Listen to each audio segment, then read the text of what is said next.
Good evening, ladies and gentlemen. Welcome to this evening, an event to mark the 500th anniversary of the appearance of Machiavelli's The Prince.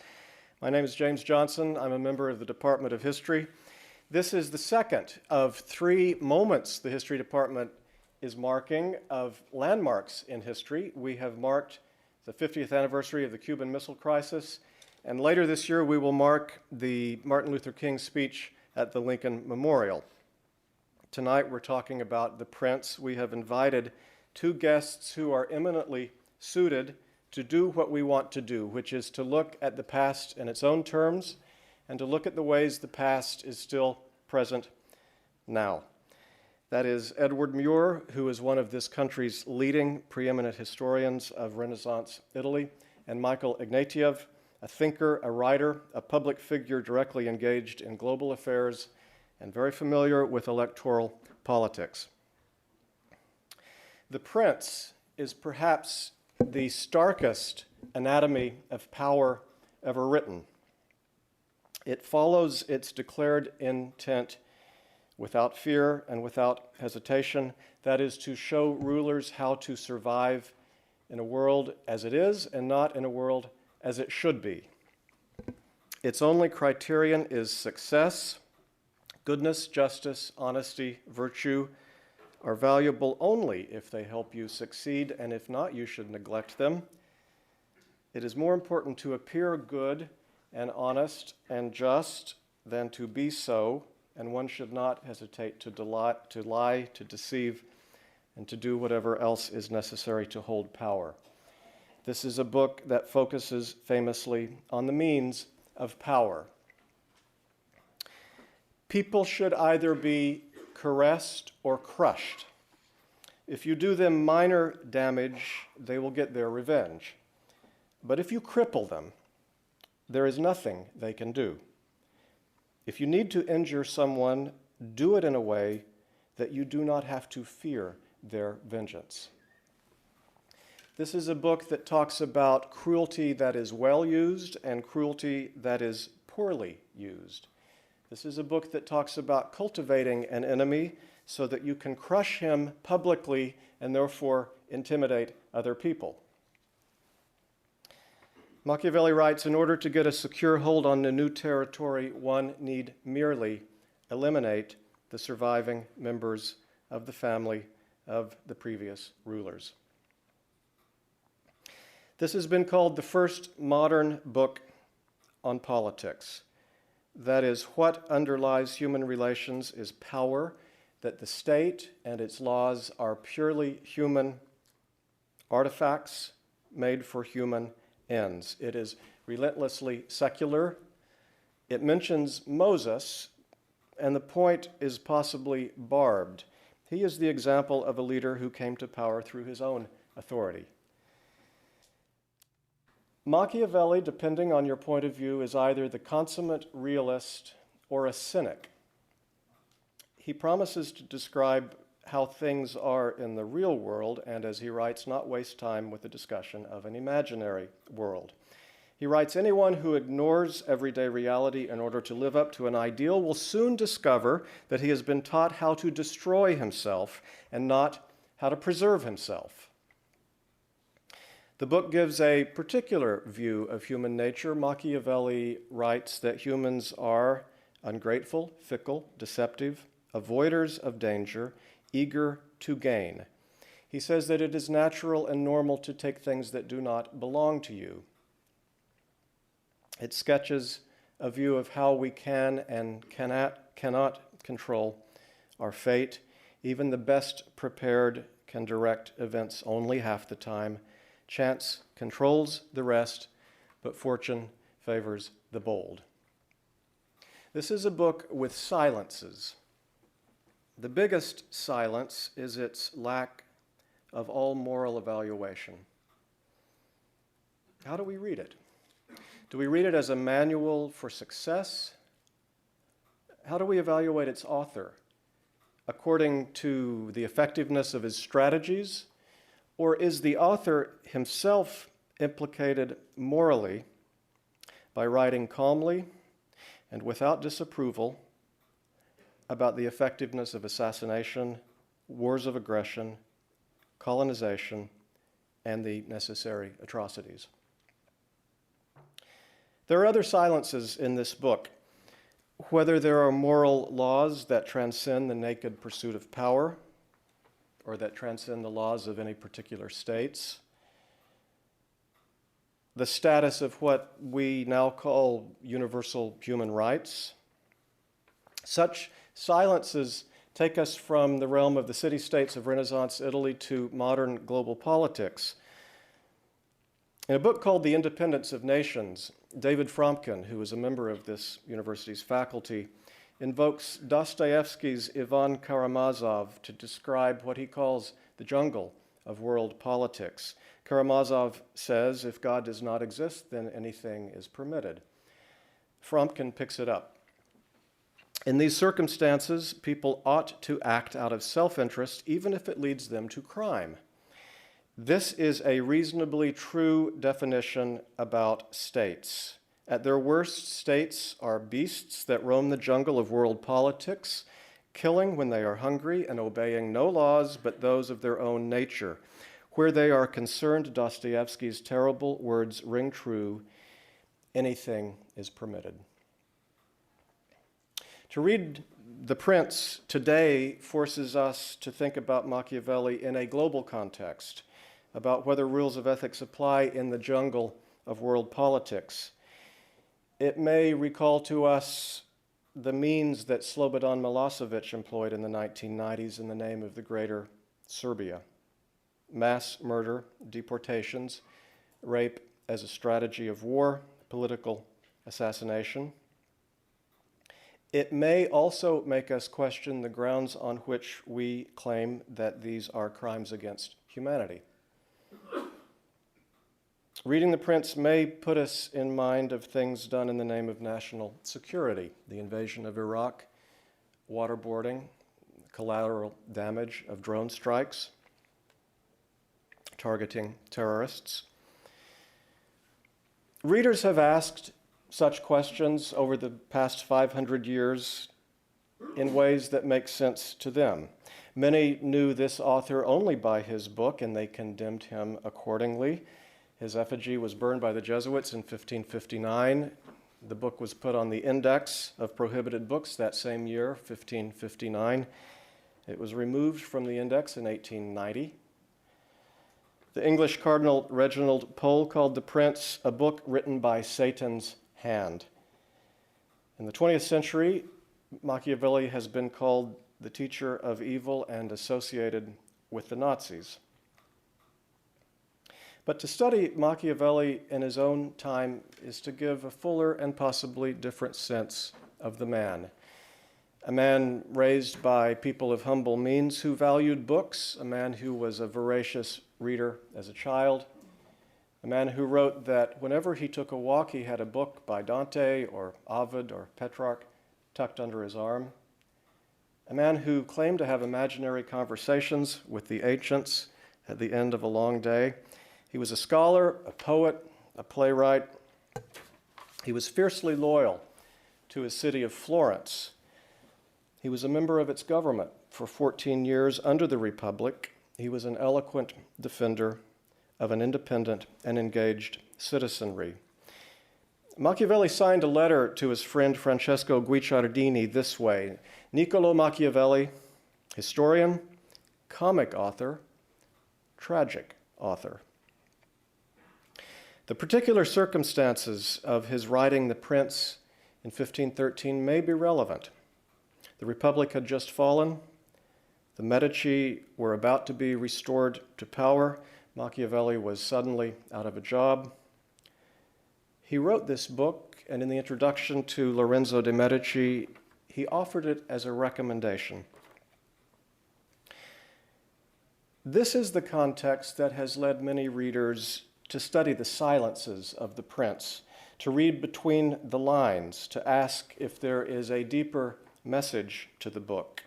And some have concluded that it is an attack on tyranny, chronicling the crimes of a despot so that careful readers will draw their own right conclusions. Some have seen this as a defense of the rule of equals of a republic, And even as Catholics likened it to the subversive Martin Luther in denouncing it, Protestants read it as an attack on the tyranny of Catholicism. During the French Revolution, people said that this embodied the ideals of the revolution by showing the tyranny it was meant to overthrow. It's wrong to say that the Prince has been all things to all people, but in the last 500 years, it has been many more things to many more kinds of people than its simple tone might suggest. Today, it is one of the most assigned books in the greatest number of university departments, including philosophy, political science, international relations, religion, and many, many others. Those of us who have taught Machiavelli know that the book can still cause outrage. Those of us who have read the scholarship on Machiavelli know that it still provides original and surprising readings.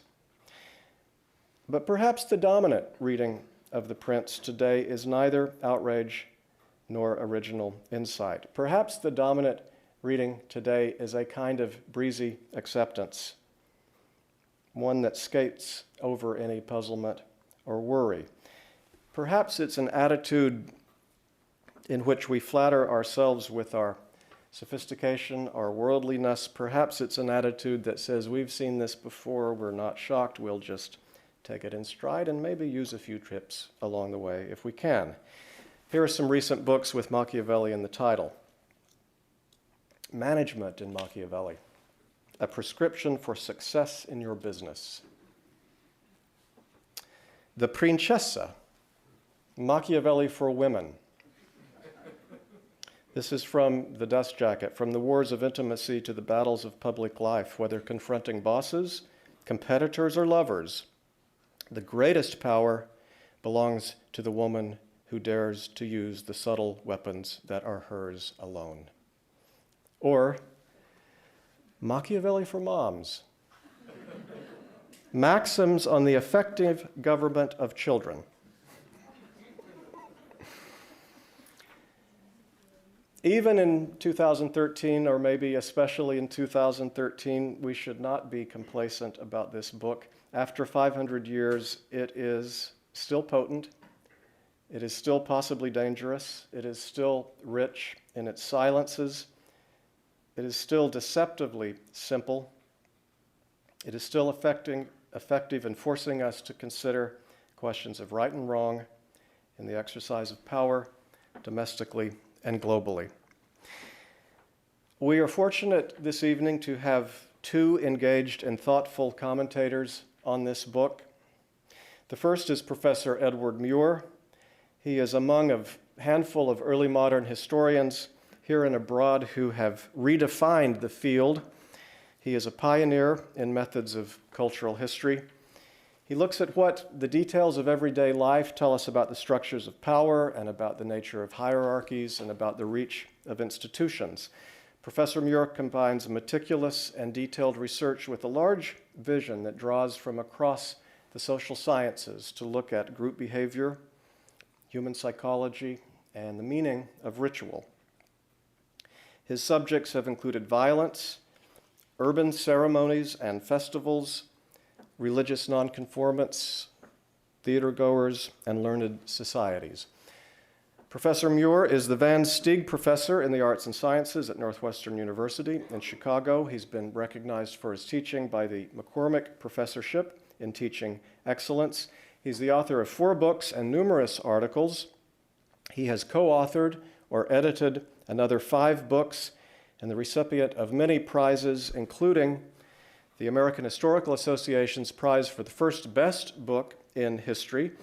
That is for his book Civic Ritual in Renaissance Venice, a book that is now a classic in the field, and the AHA's prize for the best book in Italian history. He has received that twice for his book on civic ritual, as well as Mad Blood Stirring Vendetta in Renaissance Italy. And in 2012, he received the Distinguished Service Award for his lifetime achievement across his career by the Andrew Mellon Foundation. Professor Muir.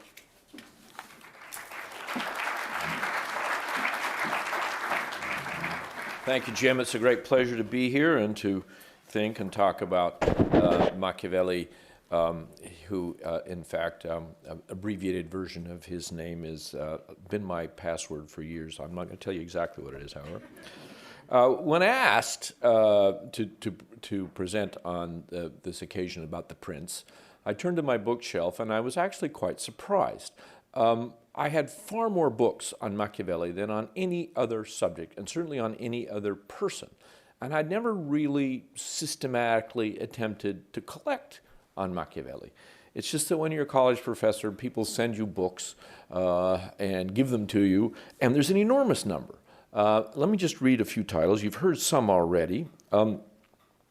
Fortune is a River, Leonardo da Vinci and Niccolo Machiavelli's magnificent dream to change the course of Florentine history. This was all about a plan to deviate the Arno River, not the normal thing you hear about. Fortune is a Woman, Gender and Politics and the Thought of Niccolo Machiavelli, Feminist Interpretations of Machiavelli, Machiavelli in Modern Leadership, similar to one of the titles that Jim just mentioned, Why Machiavelli's Iron Rules Are as Timely and Important Today as 5 centuries ago, Niccolo's Smile, Machiavelli's Virtue, Machiavelli in Love, Machiavelli in Hell. I also found 113,000 hits on Google Scholar to the word Machiavelli in books and articles.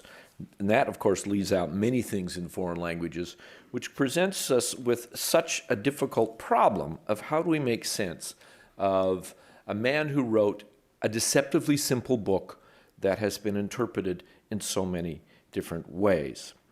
Is Machiavelli Old Nick, as the late 16th century equivalent of the devil had it? My grandmother, who was full of all kinds of old-fashionisms, used to, when she was angry with my brothers and I, used to say, "Get the nick out of your pants." I had no idea what she was talking about until I became a scholar and realized it was Machiavelli. He was there all along. Is he the most sexual or sexist of theorists? Let me read you one of the most famous passages of in The Prince. Let's get it in the right place, excuse me. At the end of chapter 25, I am certainly convinced of this, that it is better to be impetuous than cautious, because fortune is a woman, and it is necessary in order to keep her down, to beat her, and to struggle with her. And it is seen that she more often allows herself to be taken over by men who are impetuous than by those who make cold advances, and then, being a woman, she is always the friend of young men, for they are less cautious, more aggressive, and they command her with more audacity. So, are we to understand this as a metaphor of rape as the fundamental way to understand politics?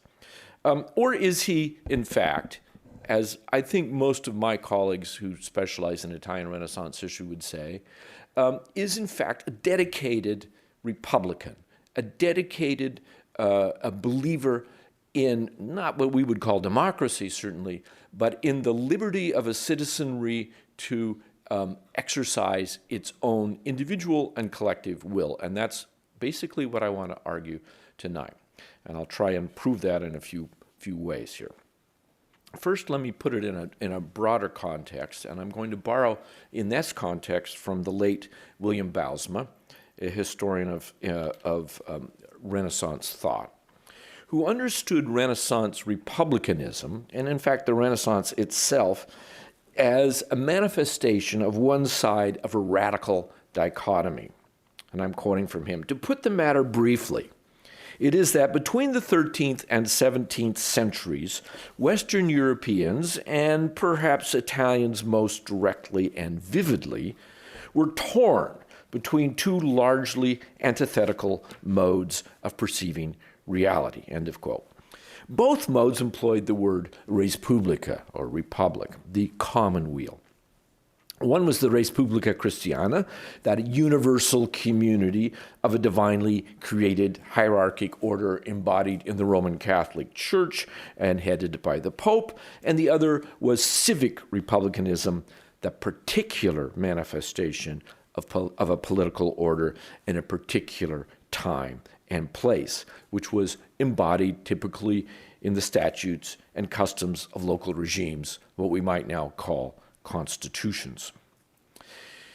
Bijlsma labeled this first part of the dichotomy medieval and the second Renaissance, but he did not intend these two labels to be historical periods, but in fact ideal types, as a way of helping us to understand the nature of this conflicts, two ideal types that he sees as having existed in a tension with one another. Quote, the crucial difference between the two positions was an utterly different conception of the general order or the general nature of order. Every other difference between them can be related to this. It's all about order. The medieval position placed every element of human experience within a cosmic order, a definitive pattern, hierarchically arranged, unchanging, and ideal, which ranked things, values, and persons higher or lower. Any change violated this universal order and was therefore impious, immoral, indefensible. The Renaissance position, in contrast, failed to perceive any coherence in the universe, rejected hierarchy as a principle, and instead of stasis perceived only the incessant flux of things, a principle rooted fundamentally in history and the notion of change. One system was closed in general, the other open and particular. Renaissance republicanism, civic republicanism, in contrast to the medieval position, did not identify the substance of human nature as the intellect, but as the will. And this is most clear in Machiavelli, of all Renaissance figures. A man who celebrated the free exercise of the will under the conditions of political liberty, not only in his famous book about republics, The Discourses, but also in a very interesting way throughout The Prince. As Bijlsma put it, turned the page too soon. As Bijlsma put it, the Renaissance republicanism saw no absolute structure in the nature of things, no clear gradations of ultimate value, no ground for classifying some elements in the universe as higher and others as lower, no reason accessible to man for affirming that reality consisted of a system of unchanging forms and that the fluidity of common experience could be dismissed as meaningless. It accepted inconsistency, contradiction, and paradox as insurmountable. And it's precisely those three conditions that I think are so evident in Machiavelli's thought: inconsistency, contradiction, and paradox, something that did not bother him, in fact, something that he celebrated. Now, one of the particularly interesting things I think we've discovered in recent years about The Prince is that it is really part of just a segment, an ongoing dialogue. In particular, a dialogue that Machiavelli was having with his friend Francesco Vettori, whose correspondence between Machiavelli and Vettori recently been examined by John Najami in a brilliant book called Between Friends. And it's quite clear through these letters, beginning about 500 years ago this month, through the rest of 1513, that Machiavelli was thinking about two books. First, the Discourses on the 10 Decades of Liberty, which was a book he had started to write about republics, and then he interrupted that and started to write The Prince, and then finished the Discourses later on. So The Prince is wedged within the writing of a book about republics and liberty. And he talks about how his thinking evolves in these letters with Vettori, And so that in many ways he sees this maybe not as a finished product, but as yet one more letter, one more open-ended segment in an ongoing dialogue between friends. Not as a tight philosophical treatise, as it has often been understood and taught, but as a dialogue. Now, who was Machiavelli? As Jim has mentioned, he comes from a reasonably prominent but not most distinguished family in Florence. They weren't aristocrats, but they had, the Machiavellis had produced 54 priors up until Niccolo's times, which meant that they were city councilmen, 12 gonfalonieri, which is a mayor of a neighborhood, and they had strong Republican traditions within the family. Girolamo had been jailed, tortured, and executed by Cosimo de' Medici. 3 generations before, Niccolo, one Francesco, wrote a treatise against tyranny and for civic freedom. This is the world that Niccolo Machiavelli inherited. His own father, Bernardo, who was a rather bookish lawyer, ineffectual, impoverished, really one of the lesser lights in the Machiavelli clan, who had, in some ways, made a little money by writing indexes for other books. So clearly he gained, to some degree, his interest in books from his father, his interest in politics from a family that had been long committed to political behavior, but at the same time, he was no longer really in the mainstream of Florentine life. His own family, he was married, he had 7 children, although we know that despite the fact that he seemed to have been reasonably affectionate with his wife, he had numerous affairs. He fell madly in love with a courtesan at one time, and his letters, as I think the passage I just read from the Prince indicates, displayed a deep ambivalence about women, about trusting them, and about seeing their influence in the political world. Throughout the Prince, for example, he's always warning the Prince not to appear to be effeminate. Let me talk just a bit about his political career and what that might help us understand what happens in the Prince. Machiavelli is born in 1469, and as a young man, it was a period of the hegemony of the Medici family. Beginning in 1434, between 1434 and 1494, the Medici family, first with Cosimo de' Medici, then his son, grandson, and great-grandson, controlled the city of Florence, even though they virtually never held a significant public office. Florence was a republic. To vote in or to hold office in Florence, you had to be a member of a guild.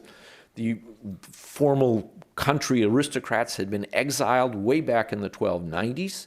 There's a list of 150 names of families, and if you have that last name, you can't even walk in through the gates of the city of Florence because of their anti-aristocratic tendencies.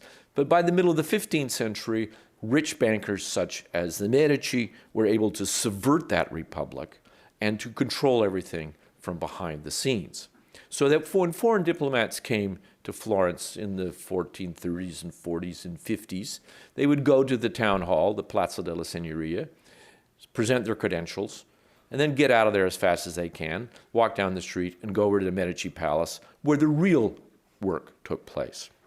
Now, what this is, and I think what this situation, historical situation, contributed to Machiavelli's thought, was a radical distinction between authority and power. Machiavelli, when he contemplates that period, can see, and it's typical throughout The Prince, that it doesn't matter what your title is, how you were, what authority you have. What matters is how you exercise power. The Medici had no authority and all of the power.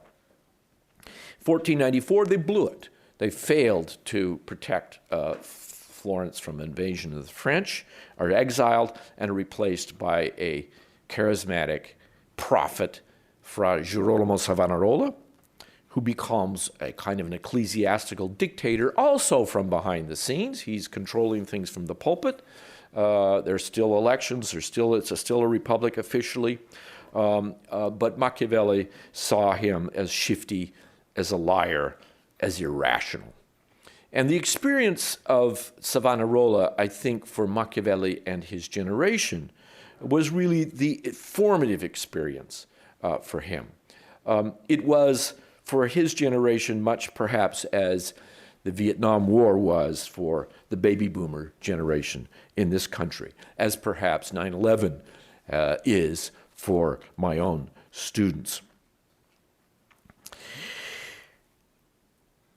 After Savonarola was arrested and burned in 1598, and you can still see the spot in the piazza where it's marked where he was burned, within 3 weeks, Machiavelli gets a job. He had applied for this job several times during Savonarola's time and always been turned down. As soon as Savonarola is out of the way, he's elected to the position of second chancellor in the Florentine Republic, a job he held for 15 years. And a job in which he was clearly known as the man, the servant of the most powerful member of the new Florentine Republic, a man named Piero Soderini. He became an outsider on the inside of a second-rate power. He went on numerous diplomatic missions to France, to the Holy Roman Empire, to the papacy, to Venice, and most famously was Florence's representative to Cesare Borgia, the Duke Valentino, where he directly observed Cesare Borgia's attempts to conquer the Romagna. He writes back letters virtually every day from these various diplomatic missions to Florence. He's never the ambassador. He's the guy behind the scenes who does the real nitty-gritty negotiations while the ambassador goes to the fancy banquets and Niccolo's down in the kitchen with the other representatives of servants of other representatives and really figures out what's going on. And he writes extraordinarily frank letters. From France back home to Florence, he writes, "The French respect only those who are willing to fight or to pay. And since you've shown yourselves incapable of either, they consider you, sirs, as Misters Zero." He had to manipulate, he had to cajole, dissemble, flatter, and trick his way to find information of value. And I must say, I've spent much of my career reading diplomatic reports, and when you read Machiavelli's letters, they are stunning. Not only is he probably the best prose stylist in Italian from this period, but he is, in letter after letter, there's this analytical quality in which he's looking at what's at stake and what the sources of power are for Florence. It's not just gossip or who's going to fight whom, as you find in so many other diplomatic reports. It's analysis all the time. Then in 1512, the Medici return to power.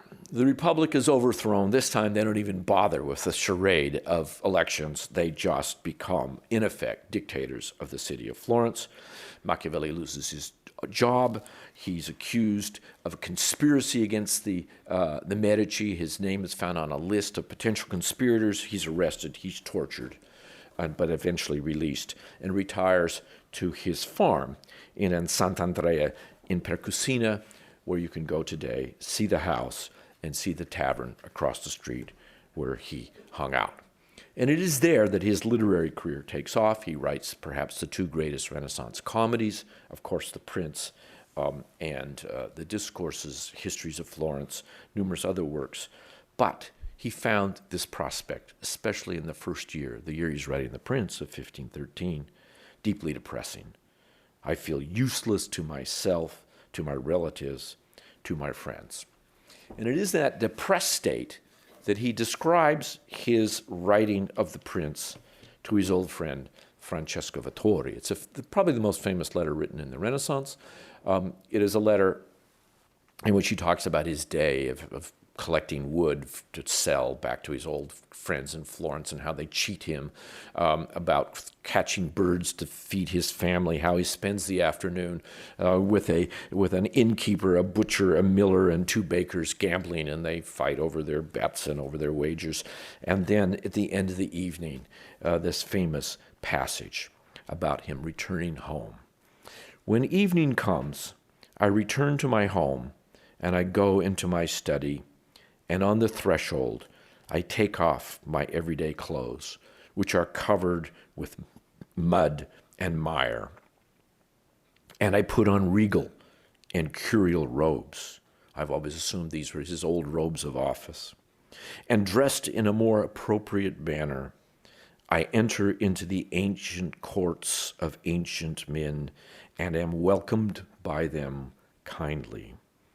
And there I taste the food that alone is mine and for which I was born. And there I am not ashamed to speak to them, to ask them the reasons for their actions, and they, in their humanity, answer me. And for 4 hours, I feel no boredom. No, I do not tremble at the thought of death, nor do I longer fear poverty. I become completely part of them. This is, of course, the Renaissance fantasy. Petrarch begins, in many ways, his humanist enterprise by writing letters to Cicero, who had been dead for 1,342 years. And Machiavelli is engaged in the same fantasy game of a conversation with the ancients. It's reading is what he's doing, but he describes it as a conversation and with them answering back. And he's describing this to Vittori, his good friend, with whom he's also continuing a conversation, a dialogue. And he goes on, and as Dante says that knowledge does not exist without the retention of it by memory, I have noted down what I have learned from their conversation, and I compose a little work, De Principatibus, the Prince, where I delve as deeply as I can into thoughts on this subject, discussing what a principality is, what kinds they are, how they are acquired, how they are maintained, and why they are lost. So in some ways, it is an open-ended kind of book, a book that doesn't have the final answers. Let me just briefly, in kind of concluding here, turn to one of the core chapters. The most famous parts of the book, the ones that are most disturbing perhaps to people, are chapters 16, 17, and 18, where he asks these binary questions. Is it better to be generous or to be miserly? The answer, miserly. Is it better to be loved or to be feared? The answer, feared. Is it better to be cruel or merciful? Well, certainly not merciful, but only cruel up to a point. Is it better to be a fox or a lion? Answer, both. And then we come to this famous part, perhaps the part that has generated the most controversy in the literature. And let me read it to you so everyone's clear about what we're talking about. I want you to notice a few things. First, the repetition of the word necessity or necessary, necessita. That is a guide to how he's thinking.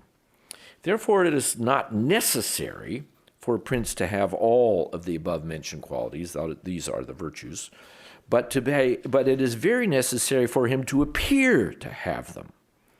Furthermore, I shall be so bold as to assert this, that having them and practicing them at all times is harmful, and appearing to have them is useful. For instance, and here are the virtues, to seem merciful, faithful, humane, forthright, religious, and to be so. But his mind should be disposed in such a way that should it become necessary not to be so, he will be able and know how to change to the contrary. In other words, a kind of instinctive pragmatism. And it is essential to understand this, that a prince, and especially a new prince, cannot observe all those things by which men are considered good, for in order to maintain the state, he is often obliged, here in necessità in the Italian, to act against his promise, against charity, against humanity, and against religion. And therefore it is necessary that he have a mind ready to turn itself according to the way the winds of fortune and his changeability of affairs require him. And as I said above, as long as it is possible, he should not stray from the good, but he should know how to enter into evil when necessity, again the word necessity, commands. A prince, therefore, must be very careful never to let anything slip from his lips which is not full of the 5 qualities mentioned above. He should appear, upon seeing and hearing him, to be all mercy, all faithfulness, all integrity, all kindness, all religion. And there is nothing more necessary than to seem to possess this last quality, that is, religion. So far we've got necessity. You got to appear one way, but you don't necessarily always have to behave that way. Now here is why. And men in general judge more by their eyes than their hands, for everyone can see, but few can feel. In other words, we make men in general, the people, make judgments based upon appearances. Everyone sees what you seem to be, few perceive what you are. And those few who do not dare to contradict the opinion of the many, who have the majesty of the state to defend them, and in the actions of all men, and here we have coming up on one of the most famous phrases, and especially of princes, where there is no impartial arbiter, one must consider the final result. One must consider the final result. This is the passage that is often mistranslated. In Italian, it's si guarda al fine, literally, one looks to the end. This is the passage that is often mistranslated as the end justifies the means, which it doesn't say.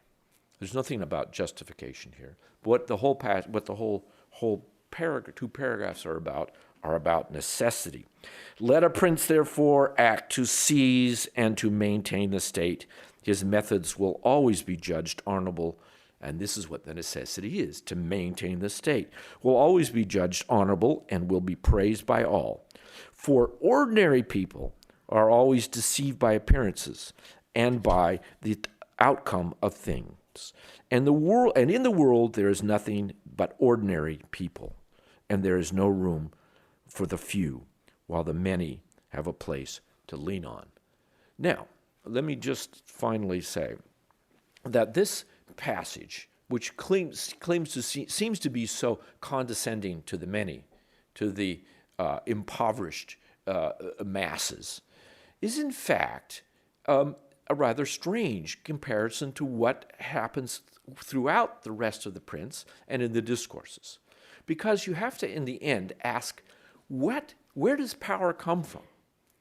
It doesn't actually come from this manipulation of appearances. That's just what you do to maintain power. Power ultimately comes from those very people who are being deceived. They are the source of power. Throughout the Prince, when he talks about fortresses, when he talks about invading foreign territories, when he talks about almost every other element of power, ultimately derive from, he says, the people. There is a notion of popular sovereignty which permeates this text, and it's certainly very clear also in his other writings. And I would argue that it's what often we do is we mistake the sources of power with the techniques of maintaining the power, and that ultimately the prince must respect the people, and if they hate him, as Machiavelli says several times in The Prince, they will get rid of him. Thank you.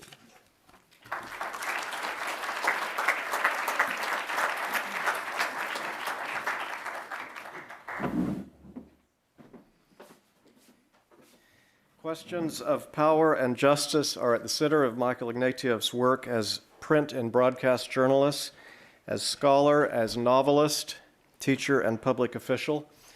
Michael Ignatieff is the author of 12 books translated into 18 languages on subjects ranging from political economy and the penal system to human rights, nationalism in the Balkans, and the political ethics in an age of war on terrorism. As a scholar, Michael Ignatieff has provided an eloquent defense of human rights framed in a way that acknowledges their origin in a particular time and a particular place. His work is not naive about modern tyrannies that deny rights by violence or by ideology. His work is not blind to the coercive and destabilizing elements of Western campaigns of liberation. In Human Rights as Politics and Idolatry, a book from 2001, he writes of what he calls humble humanism that bases universal rights on shared human capacities, the capacities of empathy, conscience, and free will, and on things that define the individual with autonomy and choice. As a novelist, Michael Ignatieff writes with economy and penetrating human insight and gripping immediacy. His most recent novel is called Charlie Johnson Into the Flames. It's about a journalist without illusions who's swept up in the violence of war. He is motivated by a sense of justice that only he can bring, and he is destroyed. As a public figure, Michael Ignatieff has served on the Independent International Commission on Kosovo, 1999 and 2000. He's been a member of Parliament of Canada, 2006 through 2011. He was the leader of the Liberal Party of Canada between 2009 2011. He is a member of the Queen's Privy Council for Canada. He holds now a joint appointment at the Munk School of Global Affairs at the University of Toronto and the Kennedy School at Harvard University. Michael Ignatieff.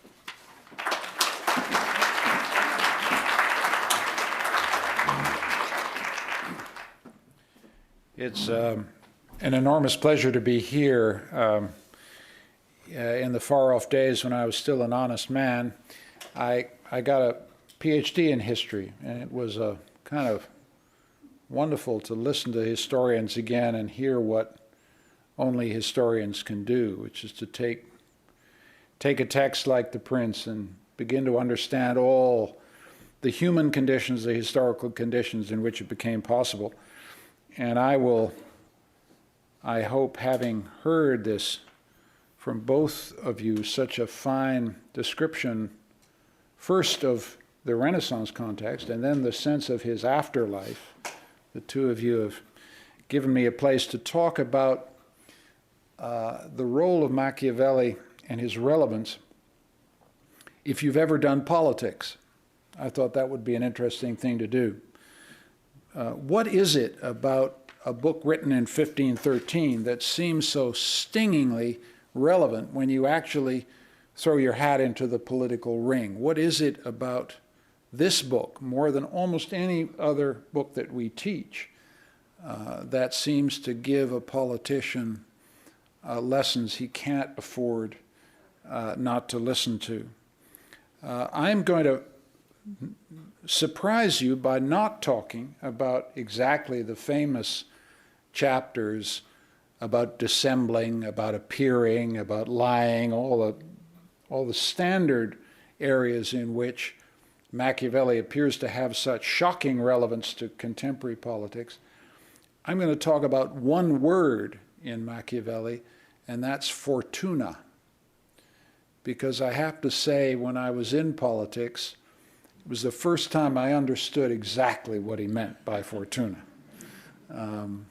Fortuna in Machiavelli, and Professor Muir would do a better job telling you where Fortuna comes from in the language of the Renaissance. But for me, Fortuna is fortune, chance, contingency, luck, fate. And until you've actually been in electoral politics, you don't really know what those words mean. And that, I think, will be my theme, which is that one of the things that makes Machiavelli enduringly relevant is his very unique grasp of time as a factor in politics. And that's really what I want to talk about.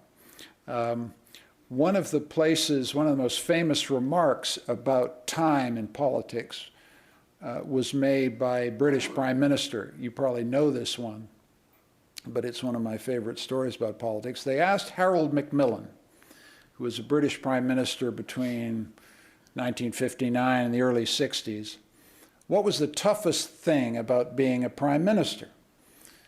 And Harold Macmillan looked at the questioner for a while and said, "Events, my boy, events." This is a deeply wise remark, one that Machiavelli would have understood immediately. Time is the medium in which politicians work, and political judgment is a sense of timing.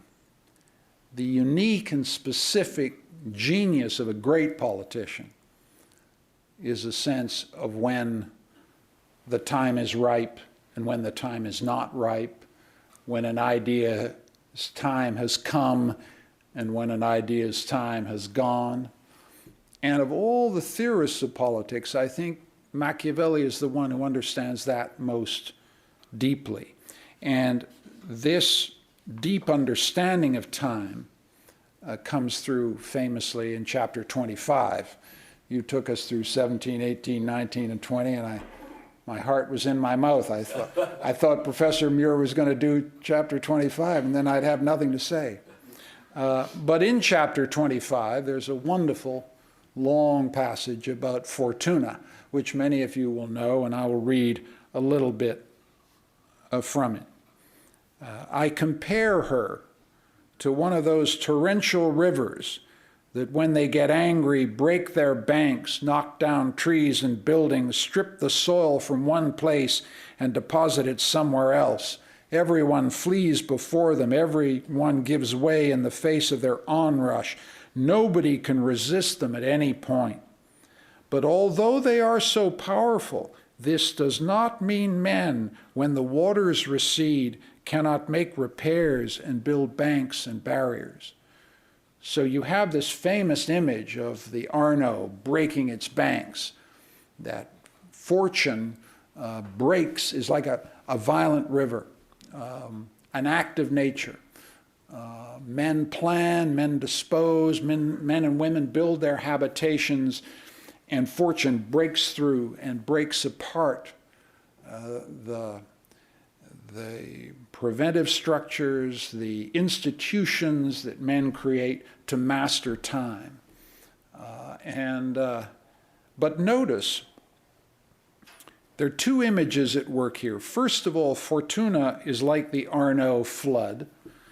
It's recurrent, it's unavoidable, and it's unpredictable, like Hurricane Sandy. But it's not providence. One of the ways to understand his understanding of time is that Fortuna is not providence. There is no guiding destiny here. Fortuna is as unpredictable as a natural disaster, but it's not guided by a benevolent or beneficent hand. One of the reasons that Machiavelli is so shockingly modern is this sense of stuff happens. Unpredictable, violent change occurs. That's the world we're in. The minute you read Machiavelli, you're in our world, the world of the unpredictable, the unforeseeable, the violent, the unforeseen. And that seems to me a tremendously powerful and modern aspect of Machiavelli. But equally at the same time, as this quotation shows, men are not prisoners of fortune. The whole burden of chapter 25 is to say, yes, stuff happens, the unpredictable occurs, catastrophes occur, the Arno overflows. But men are not prisoners of this, and they need not be resigned to their fate. There's a very strong emphasis, I think Professor Muir made this point about the tremendous importance of will in Machiavelli. Will against fortune, will against fate, will against chance, will against contingency. These are tremendously strong and powerful and resonant themes in Machiavelli. Fortuna does not preach resignation. There's not a line of resignation in Machiavelli's writing. Politicians, in other words, or people in charge of public affairs in Florence cannot predict the unpredictable. They can't be sure when the Arno is going to flow. But they can put up dikes, they can put up dams, they can persuade their fellow citizens to take action, to do what they can to mitigate the impact of fortune, the impact of fate. They can't prevent the worst, but they can channel the flood downstream, mitigate harms, and seek to control fortune to the degree that they can. And the chapter ends with the notorious passage about fortune being a woman. It's a violent passage. It's an unattractive passage. Other passages in Machiavelli make it clear he had pretty formidable respect, as it happens, for women as political actors. But the metaphor is there to say will, human will, in this case masculine will, can control the unpredictable, can react to fate, do not have to submit to fate and contingency and chance with pious resignation. And so that's a tremendously important element of his vision of what political life is about. Political life is reacting to chance, to contingency, to fate. He lived it, as our wonderful evocation of the context makes clear.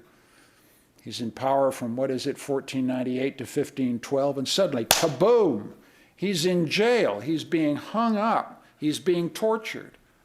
And he's writing merely a year later, after he's had what for any human being is the most shocking experience of contingency and misfortune. But he builds it into his sense of politics. 1 minute you're up, 1 minute you're down. 1 minute fortune is shining on you, 1 minute you're in a jail cell begging for your life and hoping that your words won't betray others. That is his sense of what political life is like. The radical, meaningless even, encounter with Fortuna. But unlike what is very, I find, inspiring in a way about Machiavelli is that the famous letter to Vittori, it's not a lament at his misfortune, really. It's not a repining at fate. It's not a metaphysical inquiry into the mystery of time. He simply says, that's life. That's how we live. That's where we are. And that, again, it seems to me, is a profoundly modern view, and I think, crucially, a non-tragic vision of time, and a non-tragic vision of political action. You get a much sharper vision of the tragedy of political action in a Max Weber's Politics as Vocation. Machiavelli is a scathing portrait of human folly, but equally, it's a very, very deep portrait of human stubbornness, persistence, willingness to get back up on your feet after you have been dumped in the mud by the fates and by fortune. It's a non-tragic vision of time in which men are rarely the equal of their times, but some men can be found to be the measure of their times. Most men aren't, but some men step up. That's, I think, his deep sense of why human life is not tragic. Some fools will fail, but other men will be found equal to their moment. He says at one point, since fortune changes and men stubbornly continue to behave in the same way, men flourish when their behavior suits the times and fail when they are out of step. This, what Professor Muir was calling his kind of ruthless pragmatism, I think is a core of his attitude towards politics. The sense that success and failure in politics depends on having some mysterious alignment between your will and your intention and the times you live in. But you don't get to choose, Machiavelli is saying. You don't get to choose, and you must never assume you can shape your times more than you think you can. Deeply realistic, not even pessimistic, just this is where you are. Don't get ideas above your station. Don't think you can master your times. Because just when you think you've mastered your times, someone will throw you in jail or you'll lose an election or whatever it is. So these are elements in which I'm still enough of a historian to say this isn't Machiavelli's modernity. He was writing for 1513. But when I read him, having been through the experience of politics, I see a deep resonance to aspects of politics which are infuriating and difficult when you do them. You are not the master of fortune. And if you think you are, you will fail. Luck, being aligned with your times, is a crucial element of political success and failure. And needless to say, every political rascal who ever lived will blame his times and his lack of luck for his own immorality or lack of courage. And Machiavelli is deeply aware of that particular ruse and exercise of exculpation, and God knows as a politician I've done a bit of that.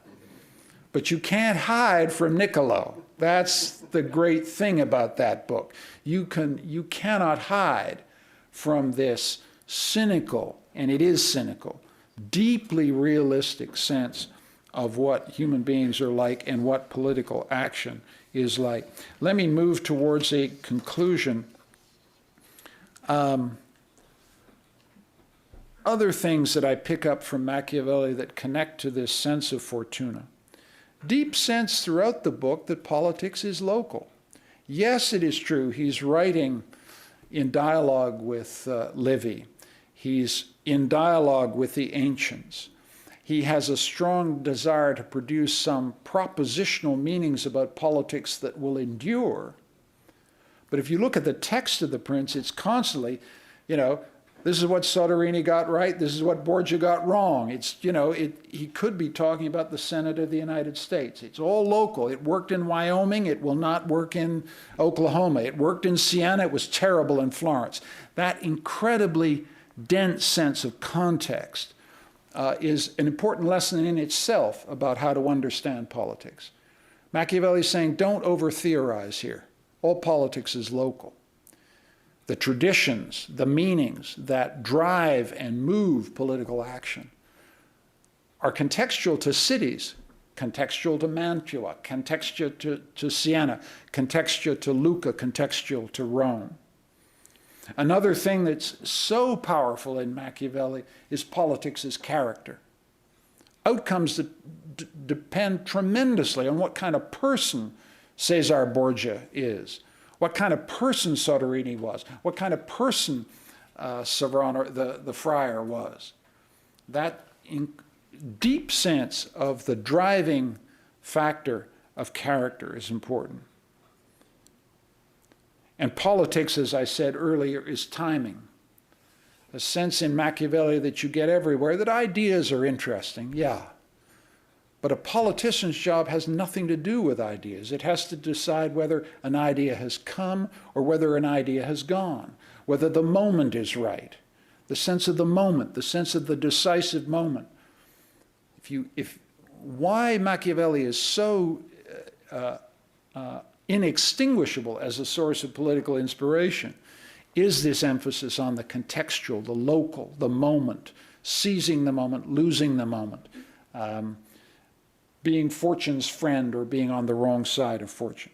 And finally, a final point in our moment of in which it's conventional in American politics and Canadian politics to lament conflict, to lament partisanship, to lament enmity in politics. Machiavelli says, come now, boys and girls. What do you think this stuff is? This is war by other means. Stop fooling yourself. Conflict is integral to political life. It is the essence of political life. And in relation to Republican virtue, one of the most surprising and I think hearteningly important messages that you get from the discourses is that one of the things that keeps republics free is the conflict between the elite and the nobles and the citizens. It's that conflict that is the source of our freedom. I mean, one of the things that comes through so strongly in Machiavelli is you have to fight for your freedom. Republics can lose it, republics can regain it, but that conflict at the heart between elites, privileged elites, and the citizenry is the driver of Republican freedom. And the minute you lose the desire to fight for your freedom, you lose it. And that, it seems to me, that vision, in other words, that politics is local, it's the politics of the city, it's the politics of personality. The geniuses in politics are the people who have this mysterious gift to knowing where fortune is going. And that gift is always, that's another key point in Machiavelli, that gift of knowing where fortune is going is temporary. You have it and then you lose it. There's no such thing as permanence in permanent genius in politics. What will work in one situation will not work in another. And finally, that sense that conflict is integral to political action and normatively is integral to the preservation of freedom. These are aspects of Machiavelli's message which seem to me to be of extraordinarily powerful influence, certainly on us all and on our vision of politics. Thanks so much for listening.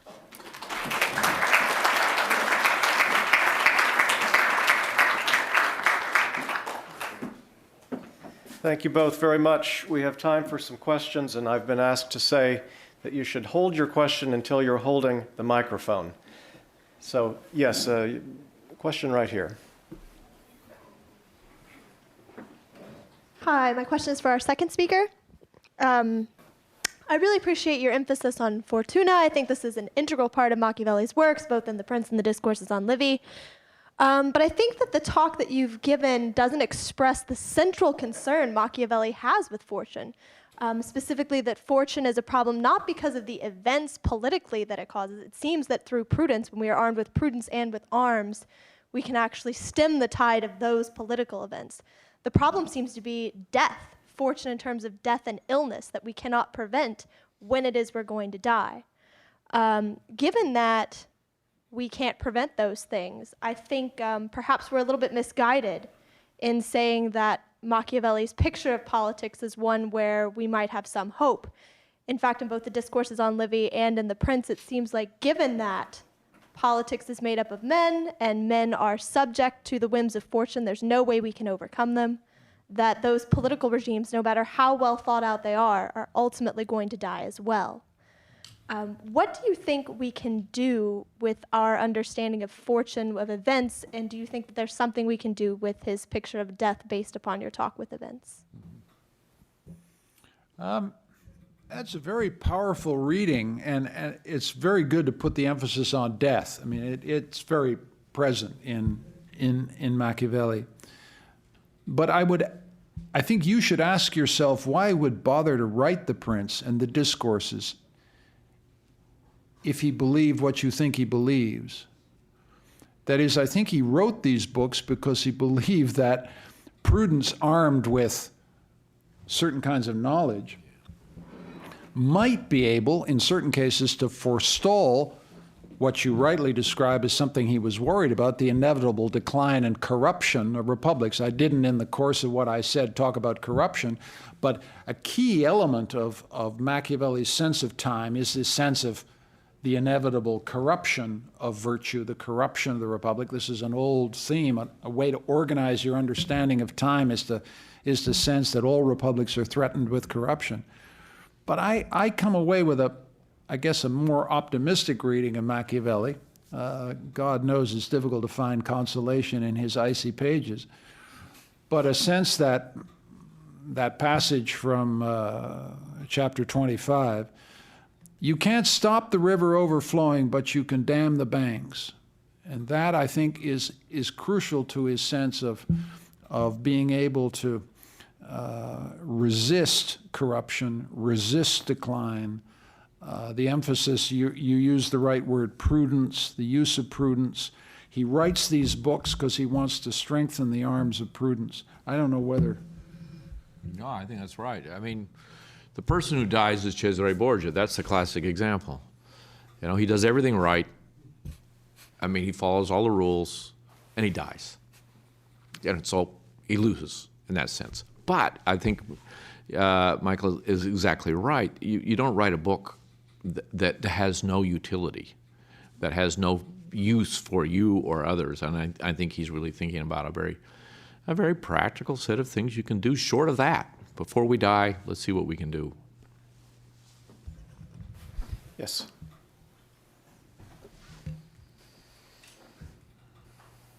Yeah, I had a question about one chapter that I don't think we've talked about yet, which is the last chapter, which has always struck me as the most wildly utopian chapter in the entire book, that it's possible to do great deeds, that all the people I've been praising in this book, Moses, Cyrus, Theseus, Romulus, they're just men, just like you. You can do what they do.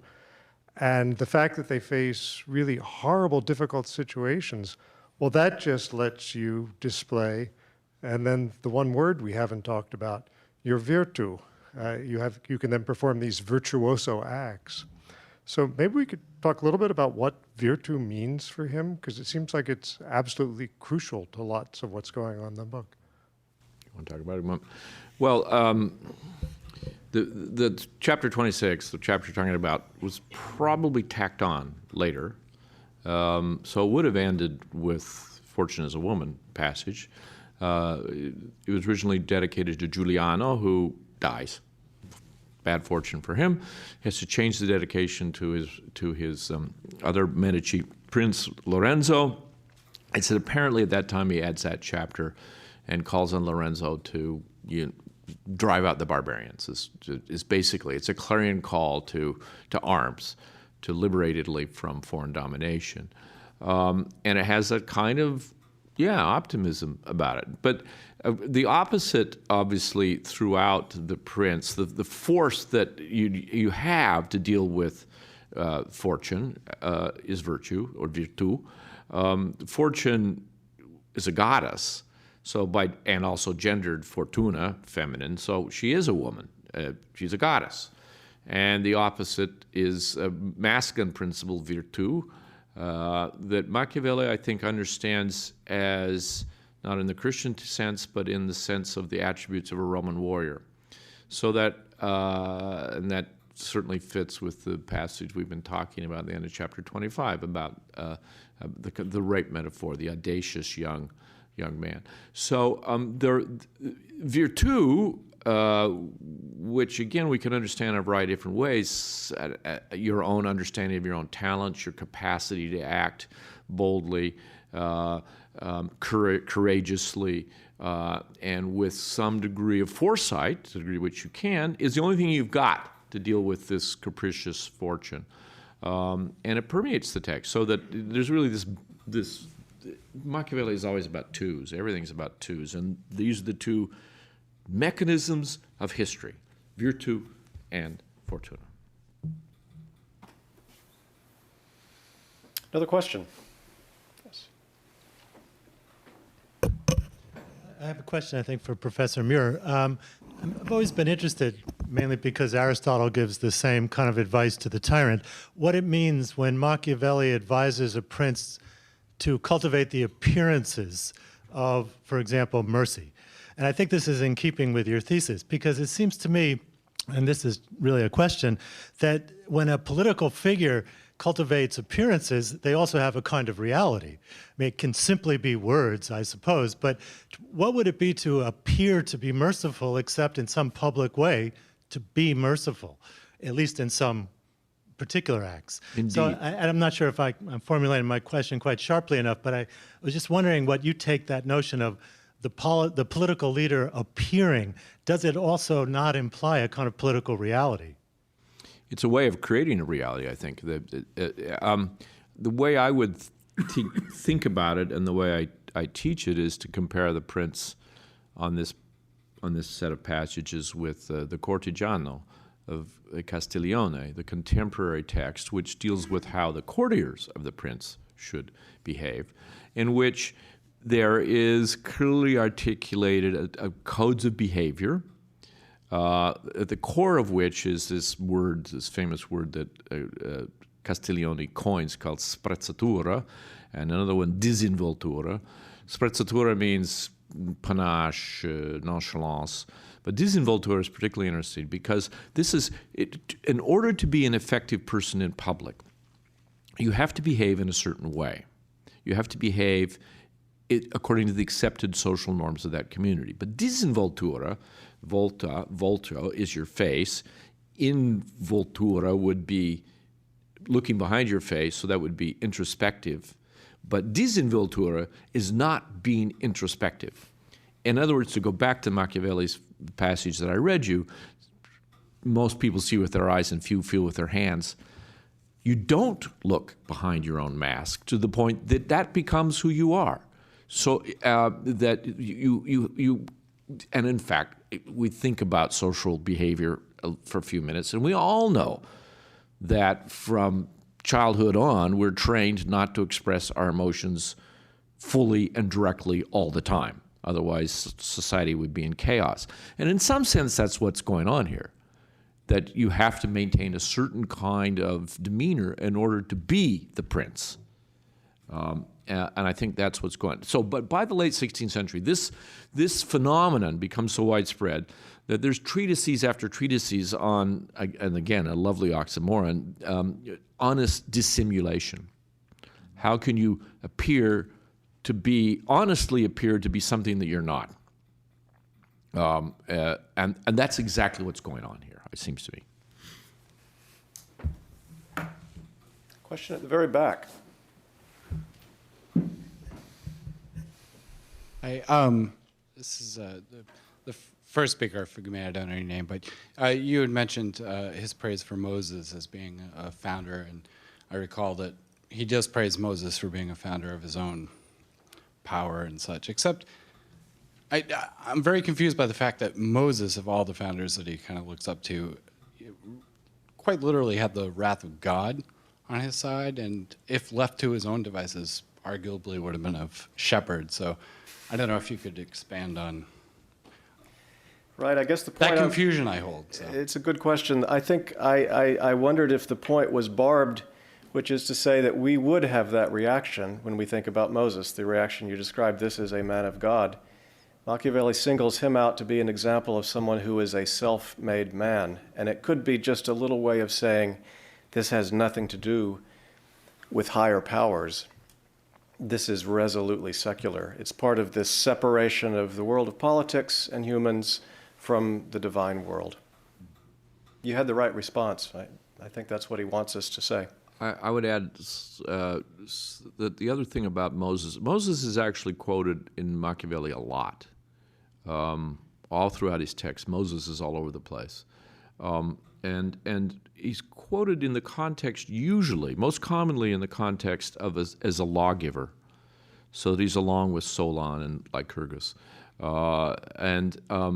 Machiavelli's interested in origins, the beginnings of law, and that's where he most often appears.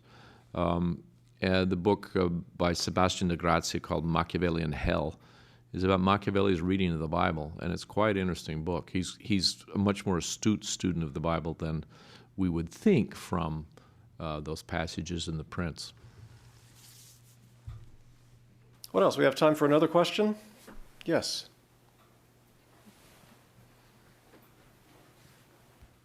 I guess working off of that, a passage that's always been really intriguing to me is his discussion of weaponry, and he brings up David and Saul's lending of of his armor to David, and David struts around in the armor, and it's just not the right fit. Perhaps it's not the right persona that he should have, and so he has to arm himself, and that's when he takes his little stones, and that's the right one, and he uses that as the metaphor for arming your own, making sure that your armies are armed themselves, I think. So I guess I was just sort of continuing on with maybe connecting two questions in the sense that you had talked about, Professor Muir, this idea of creating a persona but not disinvoltura but is there also a sense of self-fashioning too? I mean, creating your own persona, but just being subtle about it as well?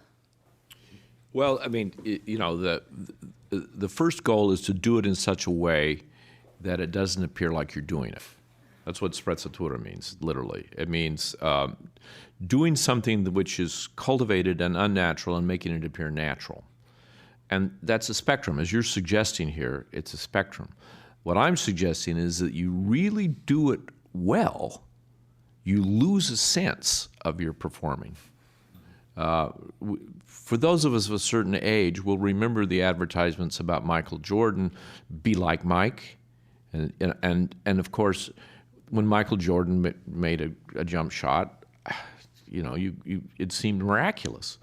It seemed like this was utterly inexplicable. Of course, the man must have spent years shooting those, practicing, despite the talent. That's sprezzatura. And that's a point where to do it right, like playing the piano really well, you can't think about it. You can't. You've got to have got it down to the point that there's no thought, no recognition that this is a performance. It's just the body remembers and does it. And I think that's what's being talked about as the goal here. But you have to be capable of turning it off also. That's just it. Indeed. When the time is necessary, you need to flip it off. And that would turn it require off. some knowledge that you're doing it. Yes, that's right. You have to be very, very good. One last question here toward the front. Yes, my question's a little more, I guess, relevant to modern, not that the others weren't, I suppose, but I guess the point that power and authority are two separate concepts really intrigued me when you consider how Wall Street has been able to kind of create a power base without any actual political authority. And I was wondering what you think Machiavelli's judgment would be of these men who've been able to amass such power, despite the fact that in their amassing it seems to subvert the system that is thus giving them the power. That's for you.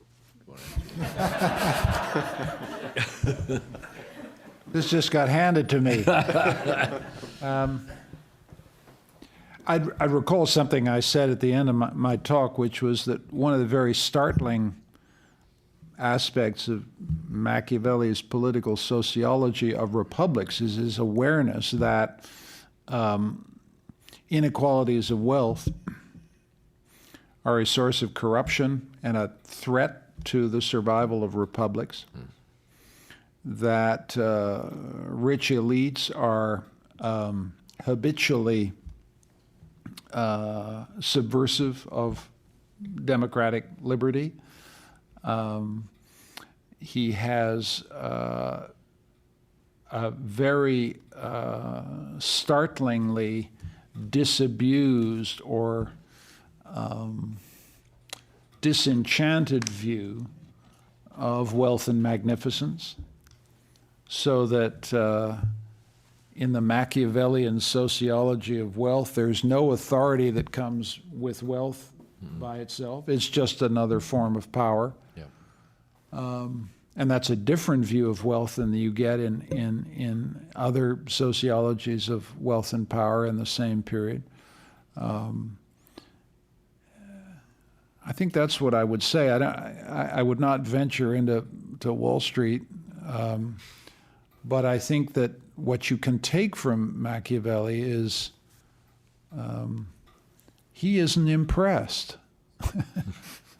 That's important. He's not impressed by people who go to work in a helicopter or get 8 figures at the end of a salary. He sees this very coldly as a form of power. Power separated from any kind of authority. The authority, this I think was a strong point of what Professor Muir was saying, Machiavelli thinks as a normative proposition, the power comes from the people. That's what he thinks. That's where that's where he thinks authority comes from. To the degree that there's authority in Machiavelli's world, Yeah. his vision of the republic, the authority is not with the money, it's with the people. And as I said, what's very striking in his vision of politics as being, and liberty is being driven by social conflict, economic conflict, constant conflict. And when the people stop fighting and opposing the power of the merely rich, the republic is threatened. And that part of what Machiavelli said was a very strong influence on the American Republican tradition right through Madison, the Federalist, and all this stuff. They know what he's talking about. Jefferson knew what he was talking about. Let me invite you to join us for a reception outside immediately following this, and join me in thanking our guests tonight. Thank you.